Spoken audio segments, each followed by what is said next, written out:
আসসালামু আলাইকুম বন্ধুরা, আপনারা সবাই কেমন আছেন? যার যার অবস্থান থেকে ভালো আছেন। আজকে আমি একটা নতুন রেসিপি নিয়ে আসলাম, কাঁঠালি বিচি ভর্তা। আমি একটা চিংড়ি শুটকি দিয়ে কাঁঠালি বিচি ভর্তা করব। চিংড়ি শুটকি দিয়ে কাঁঠালি বিচি ভর্তাটা এত মজা হয় আমি আগেও ভাবতে পারিনি।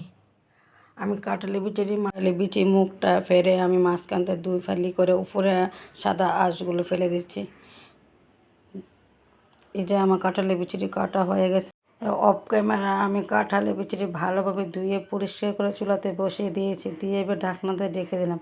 এটা বলক চুলাতে এটা কাঁঠালি বিচি সিদ্ধ হতে থাকে। আমি অন্য একটা চুলাতে পাইপেন বসিয়ে দিয়ে দিলাম সরিষার তেল। আর তেলটা গরম হয়ে দিয়ে দিলাম 8-10টা শুকনো মরিচ। এটা ভালোভাবে ভেজে নেব।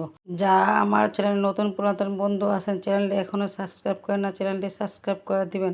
আর চ্যানেলটি যারা সাবস্ক্রাইব করছেন তাদেরকে জানাই অসংখ্য ধন্যবাদ। এবার আমি মরিচগুলো নামিয়ে দিয়ে দিলাম শুটকি। চিংড়ি শুটকিটা আমি অফ ক্যামেরা ভালোভাবে ধুয়ে পরিষ্কার নিয়েছি। চিংড়ি শুটকি ভাজা হয়েছে, এবার নামিয়ে নেব। এবার দিয়ে দিলাম কড়া রসুনটা আস্তে আস্তে ভাজা হোক। এই কাঁঠালি বিচি ঢাকনা খুলে দিয়ে হয়ে গেছে। এবার পানিটা শুকিয়ে আমি নামিয়ে নেব। যে রসুনটা একটু ভাজা হয়েছে, এবার দিয়ে দিলাম পেঁয়াজ কুচি।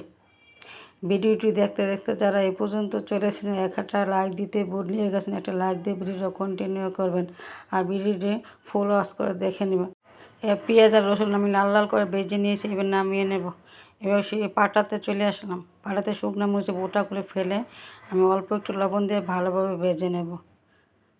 আমার ভিডিও কোনো অংশ যদি ভালো লেগে থাকে, চ্যানেলটা পাশে থাকা নোটিফিকেশন অন করে রাখবেন। পরবর্তী ভিডিওর সাথে সাথে আপনার কাছে পৌঁছে যাবে। এই যে মরিচটি আমার বাটা হয়ে গেছে, এবার দিয়ে দিলাম চিংড়ি শুটকি দিয়ে আমি ভালোভাবে বেটে নেব। এই একটা ভর্তা যদি গরম ভাতের সাথে থাকে আর কিছুই লাগে না, একবার বানিয়ে দেখবেন। এই যে চিংড়ি শুটকি ভাজা হয়েছে, আমি দিলাম পেঁয়াজ আর রসুন ভাজা দিয়ে আবার ভালোভাবে বেটে নিলাম।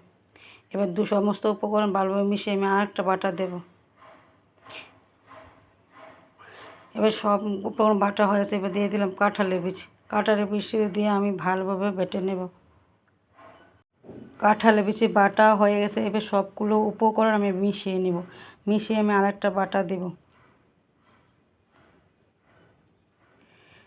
এই কাঁঠালি বিচিটা বাটা যে এতই মজা বলে বোঝাতে পারবো না। আমার সব বাটা হয়ে গেছে, আমি একবার নিয়ে আরেকটা উপকরণ আমি যোগ করে দেবো। এটা দিলে ভর্তাটা খেতে আর স্বাদ হয়। এবার আমি কাঁচা সরিষা দিলে ভালোভাবে মেখে নেব। এবার ভালোভাবে মেখে এভাবে নামিয়ে নেব। এই আমার ভর্তা রেডি হয়েছে। এইভাবে একবার বানিয়ে দেখবেন।